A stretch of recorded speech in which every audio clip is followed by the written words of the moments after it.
Hello students, देखिए अभी next topic आता है हमारे पास में डेंसिटी और रिलेटिव डेंसिटी क्या होती है। सबसे पहले हम बात करते हैं डेंसिटी क्या है बेटा। देखो लास्ट लेक्चर के अंदर हमने बात की थी, पास्कल्स लॉ बताया था हमने, प्रेशर कैसे वेरी करता है डेप्थ के साथ में, उसके बारे में डिस्कस किया था। आज हमारे पास में जो टॉपिक है हम क्या पढ़ेंगे उसके अंदर, डेंसिटी क्या है, रिलेटिव डेंसिटी क्या है, एंड साथ में हम वेरिएशंस देखेंगे प्रेशर के साथ में, हाइड्रोस्टेटिक्स पैराडॉक्स क्या होता है, साथ में आपके पास प्रेशर को मेजरमेंट करने के लिए मैनोमीटर, बैरोमीटर, ये सब क्या होते हैं, इनके बारे में हम डिस्कस करेंगे बेटा, जो हमारे पास में बेसिक्स हैं ये। तो सबसे पहले देखो डेंसिटी का मतलब क्या है। डेंसिटी मीन्स कि आपके पास में, इसको हम रो से डिनोट करते हैं मास पर यूनिट वॉल्यूम। ठीक है, डेंसिटी क्या होती है बेटा, मास पर यूनिट वॉल्यूम। आप लोग पहले से जानते हैं, 9th क्लास में आपने बेसिक पढ़ा होगा। ठीक है, तो यहाँ से हम क्या बताते हैं कि आपके पास में डेंसिटी जो हम किसी भी सब्सटेंस की कैसे निकालते हैं कि आपके पास में उसने मास स्पेस के अंदर कितना, यानी कि स्पेस ऑक्यूपाई कर रखा है, तो मास पर यूनिट वॉल्यूम जो होगा वो क्या होगा आपके पास में, डेंसिटी होगी। डेंसिटी की जो यूनिट है वो हम क्या बता रहे हैं, किलोग्राम मीटर इनवर्स क्यूब या फिर ग्राम सेंटीमीटर क्यूब। ठीक है, ये आपके पास में साथ में हम क्या बताते हैं, सॉलिड और लिक्विड्स होते हैं, सॉलिड्स या फिर लिक्विड्स, ये कैसे हैं बेटा, इनकम्प्रेसिबल होते हैं। कैसे हैं ये, इनकम्प्रेसिबल है। आपके पास में जो गैसेस है वो कैसी है, कंप्रेसिबल होती है। और सॉलिड लिक्विड्स जो है इनकम्प्रेसिबल होने की वजह से क्या होगा, यहाँ पे क्या इफेक्ट पड़ेगा, तो यहाँ पे हम बताएंगे इनकी डेंसिटी जो है थ्रू आउट क्या रहती है, सेम रहती है, चेंज नहीं होती, through out same uniform density रहती है। बट गैसेस के केस में डेंसिटी क्या करती है, वेरी करेगी। क्यों, क्योंकि आपके पास में क्या है, ये कंप्रेसिबल है, इसको कंप्रेस कर सकते हैं, तो यहाँ पे क्या करेगी, वेरिएबल होगी। ठीक है, तो सॉलिड लिक्विड्स के पास में हम क्या बताते हैं, डेंसिटी क्या है, रिमेन सेम रहती है, कांस्टेंट रहती है। बट गैसेस के केस में हम डेंसिटी क्या बताते हैं, क्या है, ये वेरी करती है बेटा। और साथ में इसका डायमेंशनल फॉर्मूला जो हम बताएंगे, डेंसिटी है मास पर यूनिट वॉल्यूम, तो मास के लिए हम क्या लेंगे, m1 और इसके लिए l क्यूब, तो हमारे पास में m1 l माइनस क्यूब, ये क्या बनेगा, डेंसिटी का डायमेंशनल फॉर्मूला। ठीक है, दूसरा हम बात कर रहे हैं रिलेटिव डेंसिटी क्या होती है। अब देखो रिलेटिव डेंसिटी आपके लिए नया टॉपिक है, डेंसिटी आप लोगों ने पढ़ रखा है, लेकिन रिलेटिव डेंसिटी क्या होती है। तो रिलेटिव डेंसिटी का मतलब क्या है, किसी भी मटेरियल की जो डेंसिटी है वो अपॉन में, यानी density of the material to the density of water, water की जो डेंसिटी होगी, इन दोनों का जो रेशो लेते हैं उसको हम क्या बोलते हैं, क्या है वो, रिलेटिव डेंसिटी है बेटा। ठीक है, तो रिलेटिव डेंसिटी हम इसको स्पेसिफिक ग्रेविटी के नाम से भी जाना जाता है, स्पेसिफिक ग्रेविटी। स्पेसिफिक ग्रेविटी या रिलेटिव डेंसिटी का मतलब क्या है कि density of material to the density of material to the density of water. Water की डेंसिटी जो है, हम ये टेम्परेचर कितना लेते हैं, एट 4 डिग्री सेल्सियस के ऊपर। ठीक है, 4 डिग्री सेल्सियस के ऊपर वाटर की जो डेंसिटी है, इन दोनों का जो रेशो लेते हैं वो हमारे पास में क्या देगी बेटा, रिलेटिव डेंसिटी होगी। ठीक है, it is the ratio of density of material या density of substance to the density of water. इस रेशो को हम क्या बोलेंगे, क्या है वो आपके पास में रिलेटिव डेंसिटी है। क्या आपके पास में यहाँ से देख रहे हैं, क्या कोई डायमेंशनल फॉर्मूला होगा, क्या कोई यूनिट होगी, नहीं होगी। क्यों नहीं होगी, क्योंकि ऊपर भी डेंसिटी है, नीचे भी क्या है, डेंसिटी। तो हम क्या बताएंगे, ये क्या है, कि डायमेंशनल लेस क्वांटिटी है, एंड साथ में क्या है, ये एक यूनिट लेस है, ना ही इसकी कोई यूनिट होगी। रिलेटिव डेंसिटी, क्योंकि ऊपर नीचे रेशो क्या आ रहा है बेटा, सेम आ रहा है, तो यहाँ पे हम क्या बताते हैं, रिलेटिव डेंसिटी हमारे पास में क्या होती है, क्या दे रही है, it is the ratio of the density of substance to the density of water. और बेटा डेंसिटी की, जो वाटर की डेंसिटी होती है वो 4 डिग्री सेल्सियस के ऊपर क्या होती है, हमेशा मैक्सिमम होती है।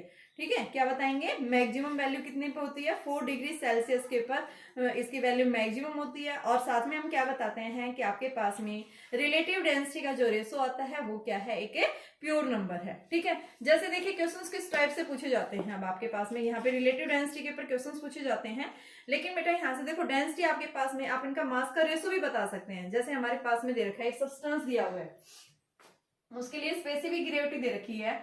एक सब्सटेंस है, जब वो सब्सटेंस कहाँ रखा था, किसी मीडियम में रखा हुआ था, तो वहां पे उसका जो डेंसिटी है वो क्या दिखा रखी है, डेंसिटी बराबर में मास पर यूनिट वॉल्यूम होती है।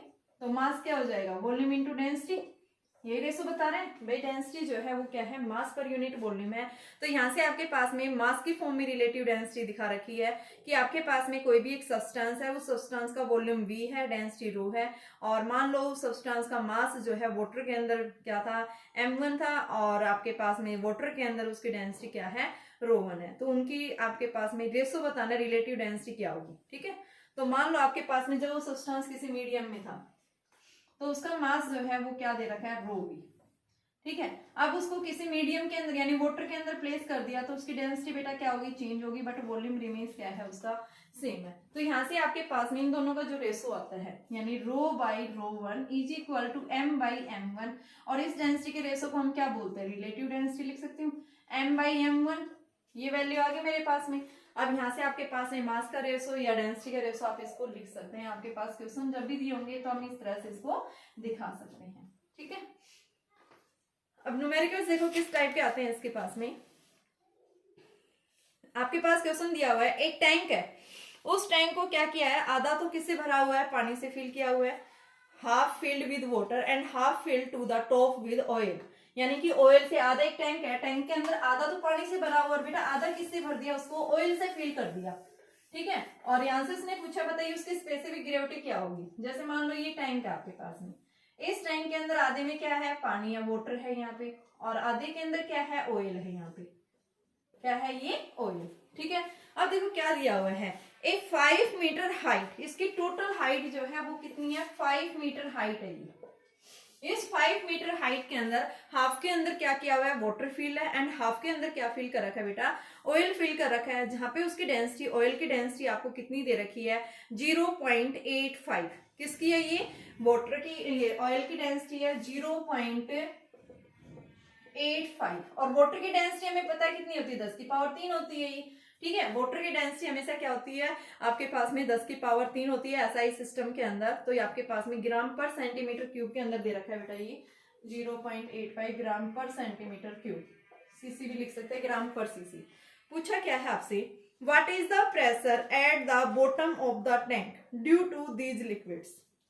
भाई प्रेशर कल हमने कॉन्सेप्ट पढ़ा था, प्रेशर तो एग्जर्ट होगा ना, प्रेशर कल हमने क्या पढ़ा था, एच रो जी था, ठीक है ना। हमने कल देखा था टॉपिक है कि आपके पास में जब एक कंटेनर है, कंटेनर का जो सरफेस है वो कैसा है, ओपन है, ठीक है। तो यहाँ पे जो प्रेशर होगा वो एटमॉस्फेरिक प्रेशर होगा, साथ में इसके डेप्थ के कारण भी होगा। और कल हमने देखा था लास्ट लेक्चर के अंदर कि डेप्थ के साथ में जो प्रेशर वेरी करता है उसकी वैल्यू क्या आती है, एच रो जी आती है। तो यहाँ से हम क्या लेंगे, देखो प्रेशर जो आएगा इस हाफ कंटेनर के कारण, नेक्स्ट इसके कारण, तो P1 प्लस में P2।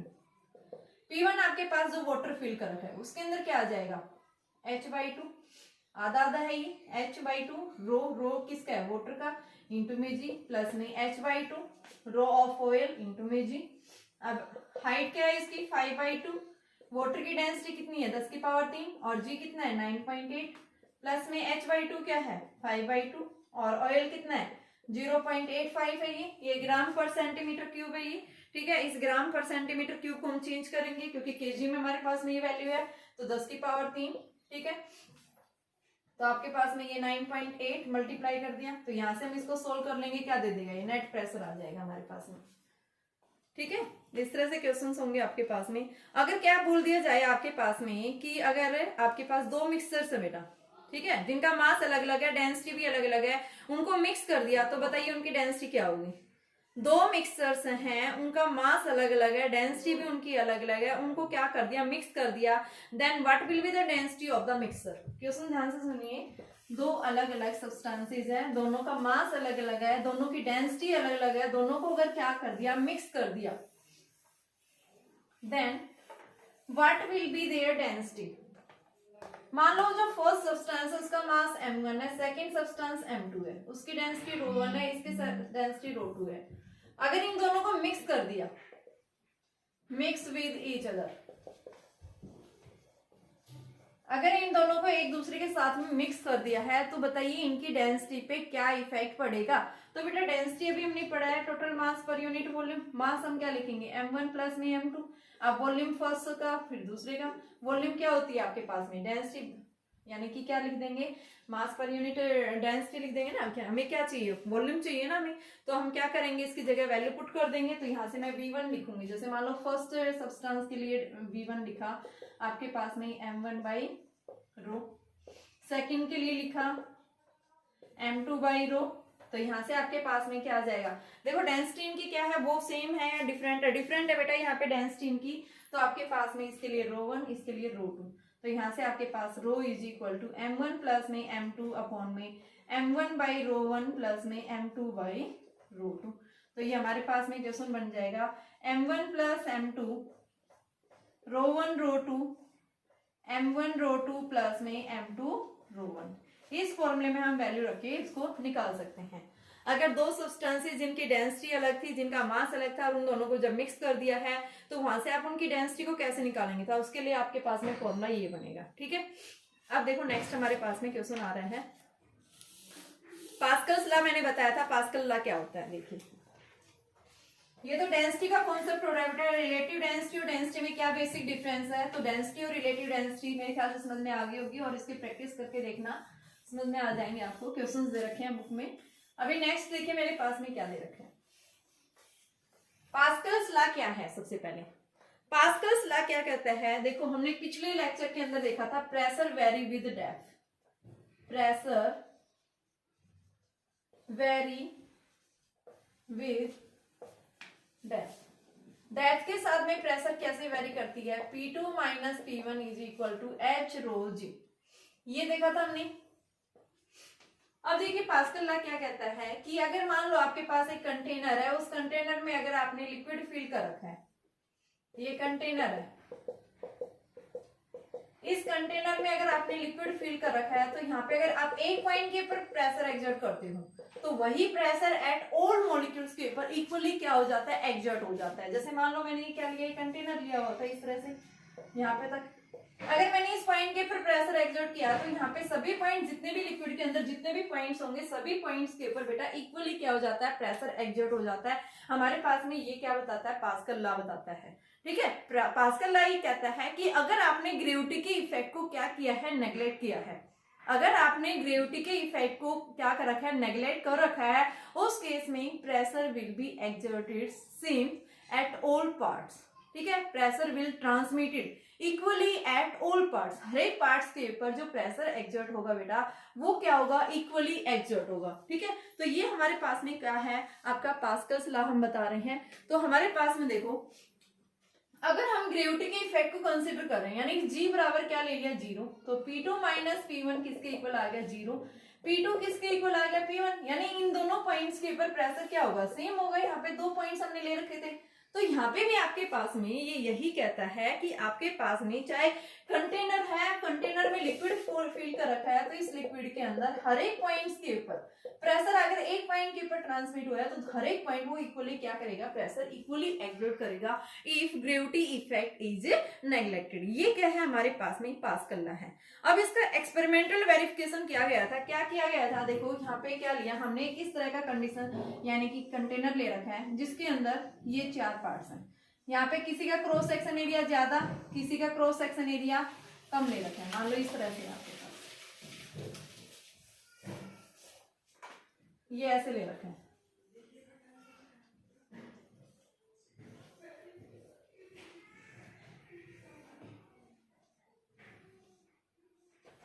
ये इसका जो है आपके पास में प्रेशर, इसका पिस्टन है, ये फ्रिक्शनलेस पिस्टन लगे हुए हैं इसके ऊपर, अलग अलग एरियाज है इनके ऊपर, force F1, F2, F3, F4, यहाँ लिक्विड है।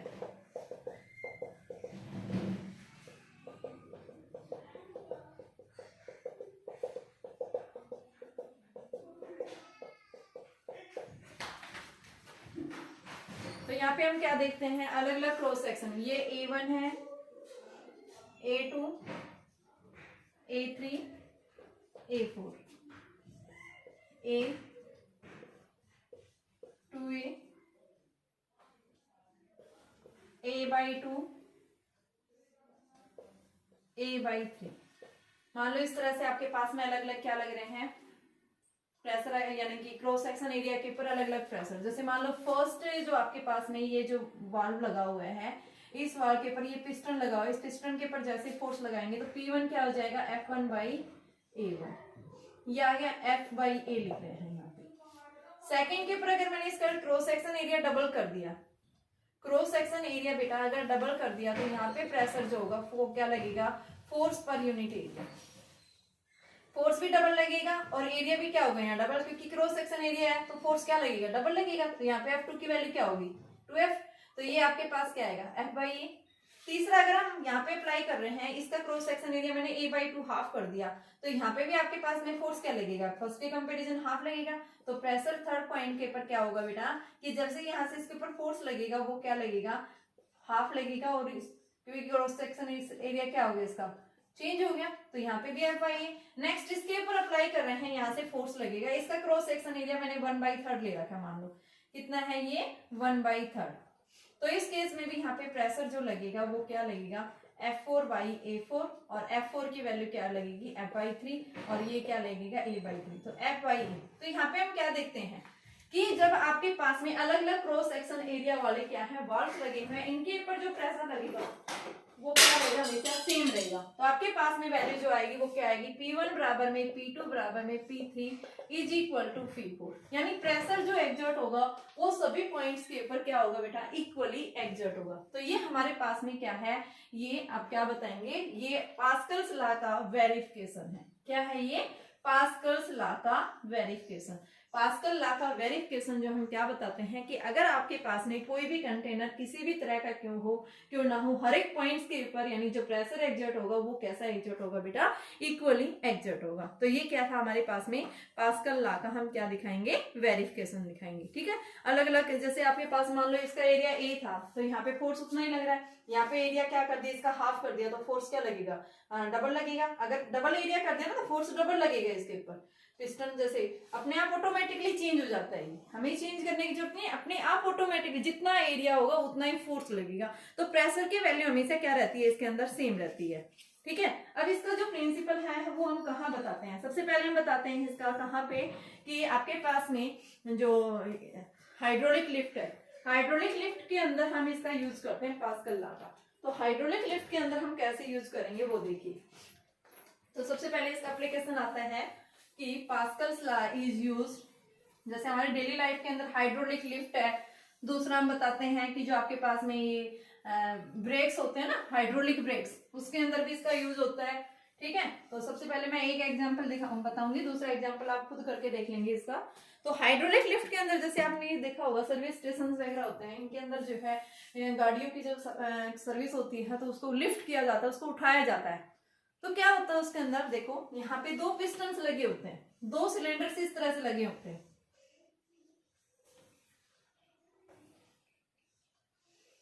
2 सिलेंडर्स इस तरह से लगे होते हैं। ये आपके पास में फर्स्ट सिलेंडर, इस सिलेंडर के ऊपर यहाँ इसके अंदर लिक्विड फिल किया हुआ है।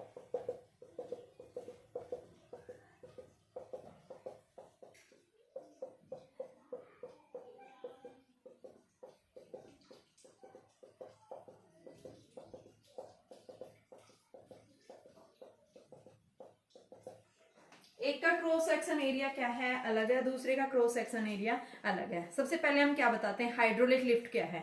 हाइड्रोलिक लिफ्ट क्या है, ये एक ऐसा डिवाइस है, यानी कि एक ऐसी मशीन है जो क्या करता है, हैवी लोड्स को लिफ्ट करने के लिए हम इसका यूज करते हैं। दूसरा ये किस प्रिंसिपल पे काम करती है बेटा, प्रिंसिपल क्या है इसका, पास्कल लॉ है। हमने इसके अंदर क्या किया, इस लिफ्ट के अंदर 2 सिलेंडर्स ले रखे हैं C और D, इनका क्रॉस सेक्शन एरिया दोनों का क्या है, अलग अलग है। इन दोनों को हमने क्या कर दिया, एक पाइप के थ्रू कनेक्ट कर दिया है, और हर एक पाइप को थ्रू जो है क्या लगा रखा है, एक फ्रिक्शनलेस पिस्टन लगा रखा है। ठीक है बेटा, इन पिस्टन्स का क्रॉस सेक्शन एरिया क्या है, A है, एक का स्मॉल a है, एक का लार्ज है। ठीक है, इस सिलेंडर के अंदर हमने क्या कर दिया, एक इनकम्प्रेसिबल लिक्विड क्या किया हुआ है, फिल किया हुआ है। ठीक है, तो हमने क्या कैसा लिक्विड ले रखा है, ये इनकम्प्रेसिबल लिक्विड ले रखा है। इसके अंदर ये पिस्टन है, इसके ऊपर ये क्या होगा, लोड रखा हुआ है, ये इसके ऊपर फोर्स एग्जर्ट होगा, तो देखो क्या होगा, यहाँ पे लिक्विड है, कैसा है ये, इनकम्प्रेसिबल। इसके ऊपर हमने क्या किया, फोर्स अप्लाई किया। इसका क्रॉस सेक्शन एरिया क्या है, स्मॉल है, इसका क्रॉस सेक्शन एरिया क्या है, लार्ज है। तो जैसे ही हम इसके ऊपर क्या कर रहे हैं, फोर्स, एक स्मॉल फोर्स अप्लाई करते हैं, तो बेटा यहाँ पे लिक्विड है, लिक्विड कैसा है, इनकम्प्रेसिबल है। तो एक पिस्टन के ऊपर जैसे हमने फोर्स अप्लाई किया, वही प्रेशर क्या होगा, हर एक पॉइंट्स के ऊपर इक्वली ट्रांसमिट होगा। तो यहाँ पे जो दूसरा पिस्टन है, इसके ऊपर एक लार्ज फोर्स एक्सर्ट होगा, ठीक है। उस लार्ज फोर्स के कारण ये जो लोड है, ये यहाँ से कहाँ थोड़ा सा ऊपर उठ जाता है ये, ठीक है। तो यहाँ से हम क्या बताते हैं कि अगर हम इसके ऊपर फोर्स, यानी पास्कल लॉ के अकॉर्डिंग अगर हम इस सिलेंडर के ऊपर फोर्स अप्लाई करते हैं, यानी फोर्स लगा रहे हैं, तो प्रेशर लगा, तो फोर्स किसके इक्वल लगेगा, आपके पास प्रेशर P1 यानी फर्स्ट सिलेंडर के ऊपर जो प्रेशर लगा वो क्या लगेगा, F/A लगेगा, ठीक है। आपके पास सेकंड के ऊपर क्या लगेगा, इसके ऊपर F/A, लार्ज फोर्स एक्सर्ट होगा, लार्ज क्रॉस सेक्शन एरिया है। अब पास्कल लॉ के अकॉर्डिंग P1 बराबर में P2, तो हम क्या लिखेंगे इसको, F/A is equal to F/A। तो यहाँ से हमारे पास में इन दोनों में से, चारों में से 3 वैल्यू गिवन होगी, एक वैल्यू आपसे पूछेगा तो वो हम क्या कर सकते हैं, इसको निकाल सकते हैं, ठीक है। मान लो फोर्स निकालना है कि सेकंड सिलेंडर पे कितना फोर्स लगा है, तो उसको हम निकालने के लिए क्या करेंगे, F/A इंटू में A। ये हमारे पास में लार्जर सिलेंडर के ऊपर फोर्स एक्सर्ट होगा, जिसके कारण वो जो आपके पास में हैवी लोड है वो क्या कर जाता है, ऊपर की तरफ इजीली उठ जाता है, ठीक है बेटा। तो इस तरह से हम क्या करते हैं, इसका यूज करते हैं। नेक्स्ट देखिए, एटमॉस्फेरिक प्रेशर क्या है। एटमॉस्फेरिक प्रेशर हम क्या बताते हैं कि हमारे अर्थ के एटमॉस्फेयर के अंदर क्या है, बहुत सारी गैसेज एनक्लोज है, जिसके अंदर नाइट्रोजन, ऑक्सीजन, ये सब हम बताते हैं, ठीक है। साथ में carbon dioxide, water vapours, hydrocarbon, ये सब क्या होते हैं, प्रेजेंट होते हैं। और डेंसिटी जो है अर्थ की क्या होती जाती है, जैसे जैसे हम अर्थ के सरफेस से ऊपर की तरफ जा रहे हैं, तो कॉन्टिन्यूसली क्या होती जा रही है, वो डिक्रीज हो रही है। तो एटमॉस्फेरिक प्रेशर हम क्या बताते हैं कि क्या है, किसी भी पॉइंट के ऊपर एटमॉस्फेरिक प्रेशर जो होगा वो किसके इक्वल होगा, weight of the liquid column के, यानी कि उस एयर के अंदर उस पॉइंट के ऊपर जो लिक्विड कॉलम होगा, उस लिक्विड कॉलम के वेट के इक्वल होगा। जब वो बॉडी कहाँ से, अर्थ के सरफेस से कहाँ जा रही है, ऊपर की तरफ जा रही है, तो हम क्या बताएंगे, वो क्या है, उसका एटमॉस्फेरिक प्रेशर। और एटमॉस्फेरिक प्रेशर जो हम क्या बताते हैं बेटा, आपके पास में एटमॉस्फेरिक प्रेशर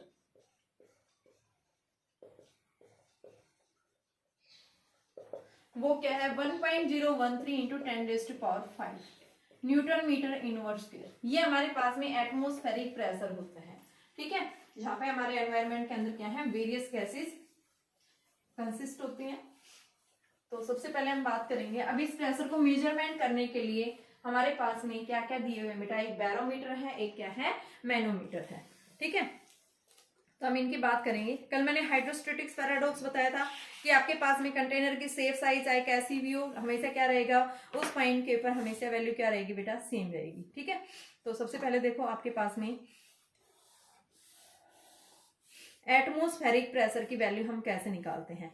एटमॉस्फेरिक प्रेशर की वैल्यू जो हम बताते हैं कि एट नॉर्मल एटमॉस्फेरिक प्रेशर के ऊपर हम क्या बताते हैं कि आपके पास में सी लेवल से किसी भी लिक्विड लेवल की जो हाइट है, P बराबर में हम h ρg लेते हैं।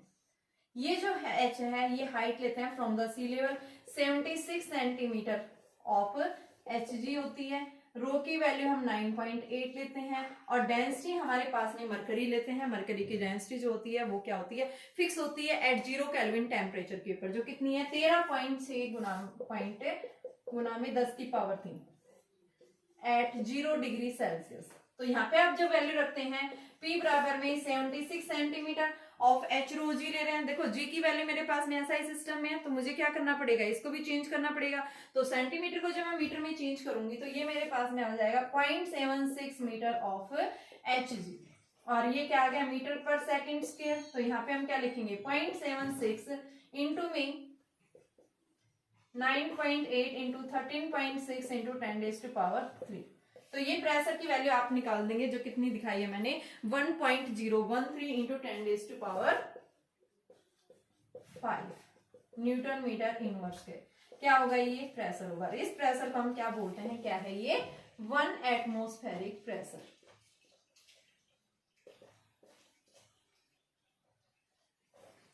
क्या है बेटा, ये 1 एटमॉस्फेरिक प्रेशर। अब इस एटमॉस्फेरिक प्रेशर को हम मेजरमेंट कैसे करते हैं, तो आपके पास में सबसे पहले आता है mercury barometer. How we can measurement the atmospheric pressure. ये तो स्टैंडर्ड वैल्यू होती है, फिक्स स्टैंडर्ड वैल्यू होती है भाई। एटमॉस्फेरिक 1 एटमॉस्फेरिक प्रेशर हम किसके इक्वल बताएंगे। अब बात आती है कि इस एटमॉस्फेरिक प्रेशर को हम कैसे मेजरमेंट करते हैं, how can we calculate the atmospheric pressure. तो इस एटमॉस्फेरिक प्रेशर को मेजरमेंट करने के लिए बेटा हमारे पास में क्या होगा, सबसे पहले फर्स्ट पॉइंट आता है कि आपके पास में कौन सा बैरोमीटर है, ये आपके पास में क्या बताएंगे, मरकरी बैरोमीटर। मरकरी बैरोमीटर जो है क्या है, ये एक एक्सपेरिमेंटल दिया गया था, एक्सपेरिमेंट के द्वारा मेजरमेंट किया गया था, जिसको किसने इन्वेंट किया था, टोरिसिलीज एक साइंटिस्ट था, इस टोरिसिलीज ने इसको इन्वेंट किया था। तो मेजरमेंट ऑफ एटमॉस्फेरिक प्रेशर। इस एटमॉस्फेरिक प्रेशर को मेजरमेंट कैसे करेंगे, फर्स्ट आता है मेरे पास में बैरोमीटर।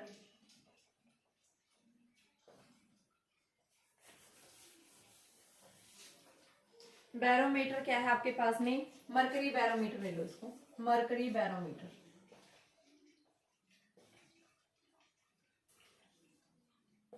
मरकरी बैरोमीटर में क्या होता है, तो मरकरी बैरोमीटर में हम क्या बताते हैं, किसको इसने इन्वेंट किया था, सबसे पहले जो है टोरिसिलीज जो एक साइंटिस्ट था, उसने इसके ऊपर इन्वेंट किया था। इसने क्या लिया, एक कंटेनर लिया और उस कंटेनर में क्या कर लिया बेटा, मरकरी फिल कर ली, ठीक है, और उसके अंदर क्या कर दिया, एक ट्यूब ली और जो लॉन्ग ग्लास ट्यूब थी, इस लॉन्ग ग्लास ट्यूब के अंदर मरकरी फिल कर दिया और उसने क्या कर दिया, उस कंटेनर के अंदर जिसके अंदर पहले से ही मरकरी थी, उस मरकरी को क्या कर दिया, उसके अंदर इन्वर्ट कर दिया, ठीक है। तो हम क्या देखते हैं कि आपके पास में देखो क्या होता है, ये मान लो मेरे पास एक कंटेनर है, इस कंटेनर में मैंने मरकरी फिल कर रखी है, क्या है ये, मरकरी।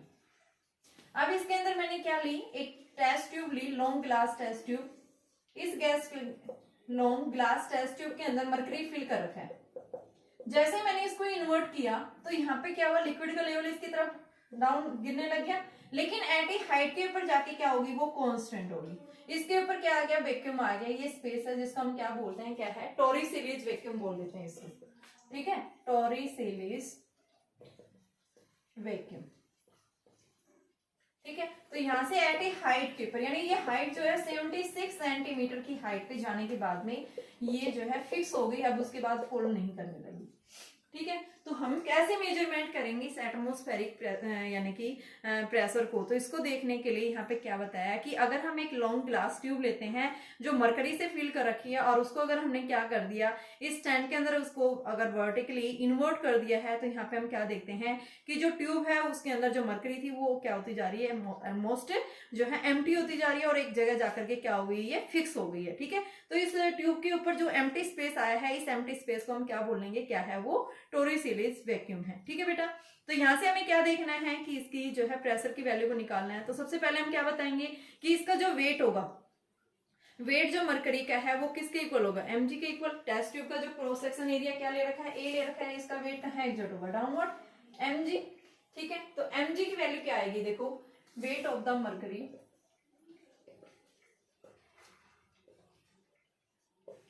mg, m क्या होता है, मास वॉल्यूम इंटू में डेंसिटी। वॉल्यूम क्या है यहाँ पे, area cross section area tube का a है, हाइट क्या है h इंटू में रो और साथ में g भी आ गया, ठीक है। तो AH रो जी आ गया, ये हमारे पास में क्या है बेटा, ये इसका मास आ गया कि आपके पास में वेट ऑफ मरकरी कॉलम ये आ गया। अब जो आपके पास में इस पॉइंट के ऊपर क्या कर रहा है बेटा, जो एटमॉस्फेयर है वो भी तो प्रेशर एक्सर्ट कर रहा है, ठीक है। तो यहाँ पे हम क्या बताएंगे कि आपके पास में यहाँ पे जो एटमॉस्फेरिक प्रेशर ने के कारण यानी जो फोर्स एक्सर्ट हो रहे हैं वो किसके इक्वल होगा। तो देखो ये लिक्विड जो है, पहले ये मरकरी जो है क्या हो रही है, मरकरी है बेटा, इसमें मरकरी पहले नीचे की तरफ गिर रही थी, अब क्या होगी, फिक्स वैल्यू पे जाके क्या होगी, वो कांस्टेंट हो गया, वो नीचे की तरफ फॉल नहीं कर रही। क्यों नहीं कर रही, जितना वेट इसका खुद का डाउनवर्ड एक्सर्ट हो रहा है उतना ही ये एटमॉस्फेरिक प्रेशर ने, यानी ये एटमॉस्फेरिक प्रेशर इसने क्या किया, इसके ऊपर वर्टिकली एक फोर्स लगाया। तो ये जो वर्टिकली फोर्स एक्सर्ट हो रहा है, force exerted by atmosphere, atmosphere ने जो फोर्स लगाया, प्रेशर क्या होता है, force per unit area.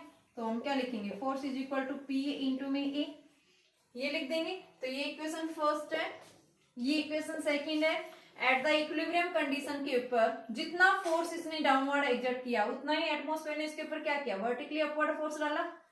At equilibrium यानी क्या लिखेंगे, ए एच रो जी बराबर में पी ए इंटू में ए, तो ये हमारे पास में से ए कैंसिल, तो एटमॉस्फेरिक प्रेशर बेटा हम क्या देख रहे हैं, एच रो जी के इक्वल आ गया ना। ये एच की वैल्यू हमने देख रखी है कितनी है आपके पास में 76, अभी जो मैंने वैल्यू बताई थी भैया 76 सेंटीमीटर को मीटर में चेंज कर लो, रो आपके पास मरकरी है, ये मरकरी की हमें पता है, ठीक है। तो हम क्या बताते हैं, एट द सी लेवल के ऊपर जो है मरकरी के अंदर जो यहाँ पे मरकरी कॉलम के अंदर यानी जो एम्प्टी हो रही है, तो ये एट ए हाइट पे 76 सेंटीमीटर की हाइट पे जाने के बाद मरकरी का लेवल जो है फॉल डाउन होना बंद हो जाता है। तो इस तरह से हम क्या करते हैं, ये मरकरी बैरोमीटर का यूज करते हैं, किसको मेजरमेंट करने के लिए, प्रेशर को मेजरमेंट करने के लिए। तो पहला इंस्ट्रूमेंट चाहिए आपके पास में कि हम एटमॉस्फेरिक प्रेशर को क्या कर सकते हैं, मेजरमेंट कर सकते हैं, ठीक है। दूसरा आता है मेरे पास में open tube manometer. Open tube manometer में क्या होता है, ओपन ट्यूब मैनोमीटर,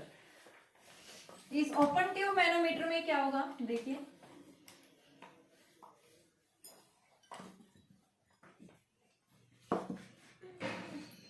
सेकंड है ओपन ट्यूब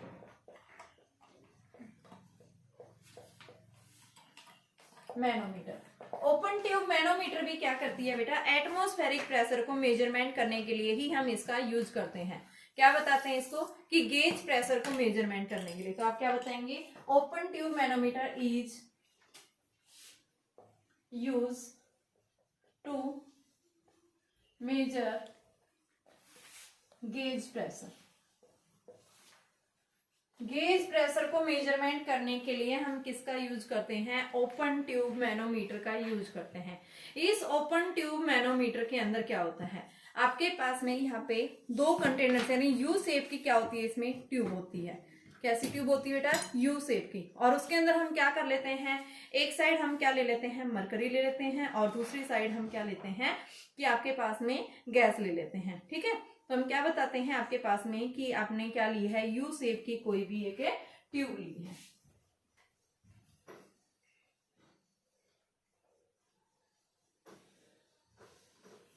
ये यू शेप की ट्यूब ले ली, यहाँ पे हमने इसको क्या कर दिया, एक जो है आपका सिलिंड्रिकल जो है गोल टाइप में वेसल टाइप का हमने क्या ले लिया, एक यानी कि एक तरह से आप बता सकते हैं कि हमने क्या ले लिया, यहाँ पे एक ये आपके पास एक सरफेस कंटेनर जिसमें क्या है, गैस फिल कर रखी है, और यहाँ पे हमने क्या ले रखी बेटा, लिक्विड। और ये लिक्विड क्या है, मरकरी। मरकरी को ही क्यों चूज करते हैं बेटा, क्योंकि एक तो ये इजीली स्टिक नहीं होती, इसकी डेंसिटी हाई होती है, इजीली वेपराइज नहीं होती है, इस वजह से हम क्या लेते हैं, मरकरी को ही यूज करते हैं, ठीक है। प्रेशर को मेजरमेंट करने के लिए हम मरकरी को क्यों यूज करते हैं, तो एक तो बताएंगे इजीली वेपराइज नहीं होती, डेंसिटी हाई होती है, ठीक है। तो हम क्या बताएंगे, सबसे पहले ओपन ट्यूब मैनोमीटर में क्या होता है, यू शेप की ट्यूब होती है। इस यू शेप ट्यूब के अंदर हमने मरकरी फिल कर रखा है, जिसके अंदर हमें क्या करना है, हाई गेज प्रेशर को मेजरमेंट करना है। और दूसरा हमने क्या कर रखा है कि आपके पास में एक लो गेज प्रेशर, यानी एक साइड से हाई प्रेशर है, दूसरी साइड लो प्रेशर है, ठीक है बेटा। तो हमने क्या किया कि ओपन ट्यूब से one end of the tube is open कर रखा, दूसरा जो एंड है हमने किससे कनेक्ट कर रखा है, इसको जो है दूसरे वेसल से कनेक्ट कर दिया है, जिसका हमें मेजरमेंट करना है प्रेशर। तो इसको हमने क्या बताया कि देखो, अगर हमने क्या किया, यहां से प्रेशर अप्लाई करते हैं, ये प्रेशर अप्लाई किया इसके ऊपर, प्रेशर किसके इक्वल है, इक्वल है एटमॉस्फेरिक, तो ये लिक्विड के ऊपर क्या होगा, इक्वली प्रेशर एग्जर्ट होगा, वो कहाँ जाएगा, ऊपर की तरफ जाएगा। तो मान लो यहां से यहां तक ये हाइट क्या है, S2 ले रखी है, और यहां से ये लिक्विड जो है S2 हाइट यहां बता रखा है। तो यहां से हमें क्या करना है, इसका गैस का प्रेशर मेजरमेंट करना है। तो यहां से हम क्या बताएंगे कि गैस जो है क्या करेगी, ऊपर की तरफ मूव करेगी, ठीक है। तो बेटा इक्विलिब्रियम कंडीशन जो आएगी वो किसके इक्वल होगी, कि जो बॉटम लिम्ब के ऊपर जो आपके पास में यानी जितना प्रेशर एग्जर्ट हो रहा है उतना ही इस साइड पे क्या होगा, प्रेशर एग्जर्टेड। तो यहाँ पे आपके पास देखो ये जो आएगी वैल्यू किसकी, तो आप क्या लिखेंगे, at equilibrium condition pressure exerted at one limb is equal to pressure exerted at other limb। तो एक लिम्ब के ऊपर प्रेशर कितना एग्जर्ट हुआ, वो हम किसके इक्वल दिखाएंगे? यहाँ पे देखो गैस भी है, तो गैस का प्रेशर हो गया, साथ में यहाँ पे ये क्या हो गया, H2 रो जी हो गया, डेंसिटी रो है इसकी, लिक्विड की मरकरी है, यहाँ पे हम ये बताएंगे। तो यहाँ पे आपके पास में क्या आएगा, यानी P प्लस में H2 rho g is equal to PA plus में H1 रो जी। हमें निकालना क्या है, गेज प्रेशर। तो इस गेज प्रेशर को हम क्या लिखेंगे, PA minus P1 is equal to H2 minus H1 rho g. ये PA minus P1, P minus PA जो है उसको हम क्या कहेंगे, क्या है वो, गेज प्रेशर है बेटा। ठीक है, तो गेज प्रेशर हम कैसे बताएंगे?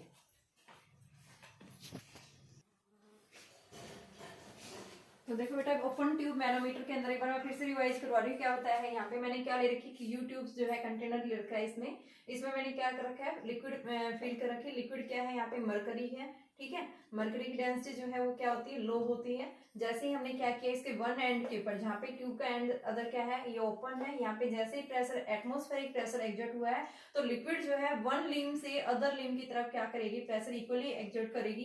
तो यहाँ पे कंडीशन ऐसी आती है कि जितना प्रेशर इस लिम्ब के ऊपर एक्सर्ट हुआ है, उतना ही प्रेशर सेकंड लिम्ब के ऊपर एक्सर्ट हो जाता है, यानी हाइयर से लोअर की तरफ। यहाँ प्रेशर ज्यादा लगा था, यहाँ लोअर प्रेशर था, तो वही प्रेशर इक्वली क्या हो गया, ट्रांसमिट हो गया। हमें क्या करना है, इस गैस का प्रेशर मेजरमेंट करना है, या फिर हम क्या बताएंगे, इनके प्रेशर का डिफरेंस मेजरमेंट करना है। यहाँ पे प्रेशर P है, यहाँ पे प्रेशर PA है, तो हमें इन दोनों के, दोनों लिम्ब्स के बीच का प्रेशर डिफरेंस करना है। तो यहाँ पे जैसे ही एटमॉस्फेरिक प्रेशर एक्सर्ट हुआ है वन लिम्ब के ऊपर, यानी इस मैनोमीटर ट्यूब के वन एंड के ऊपर प्रेशर एक्सर्ट हुआ है, तो ये कंडीशन ऐसी आती है जहाँ पे प्रेशर क्या होगा बेटा, यानी कि इक्वल एक्सर्ट होगा, जिसमें हम क्या बताते हैं कि वो कंडीशन कैसी, इक्विलिब्रियम कंडीशन है। उस इक्विलिब्रियम कंडीशन के ऊपर, यानी कि वन एंड के ऊपर pressure will be equal to the pressure exerted at the other limb. तो यहाँ से आपके पास इस वन लाइन के ऊपर क्या आ गया, P प्लस में H1 रो जी।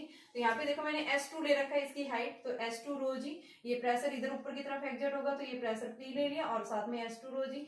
दूसरी लिम्ब पे क्या है, एटमॉस्फेरिक प्रेशर, साथ में इसकी हाइट, यहाँ पे हाइट क्या है, H1 है, तो ये आपके पास में H1 रो जी।